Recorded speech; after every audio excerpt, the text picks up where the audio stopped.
অহা 16 তাৰিখে মোৰ উপায়ুক্ত SP সকলৰ লগতো এখন ভাৰ্চুৱেল কনফাৰেন্স হ'ব। প্ৰতিটো পৰীক্ষা কেন্দ্ৰত এজন SI থাকিব, এজন গুৱাহাটীৰ পৰা যোৱা বিষয়া থাকিব। সেই দিনটো অসমৰ ৰাইজৰ অনুমতি লৈ কেন্দ্ৰবিলাকৰ আশে-পাশে আমি ইণ্টাৰনেট সেৱা আমি বন্ধ কৰি দিম সেই 2-3 ঘণ্টা সময়ৰ কাৰণে। আৰু এই পৰীক্ষাটো যিমান পাৰোঁ সিমান নিকা কৰিবৰ কাৰণে আমি যত্ন কৰিম।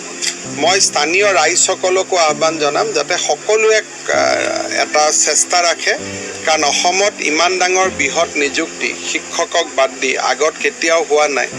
আৰু আমি যদি এইবাৰ নিযুক্তিৰ জৰিয়তে খুব কোৱালিটি এটা মানৱ সম্পদ চৰকাৰত ল'ব পাৰোঁ, তেতিয়াহ'লে অহা 20 বছৰলৈকে চৰকাৰত এটা পজিটিভ ইম্পেক্ট থাকিব।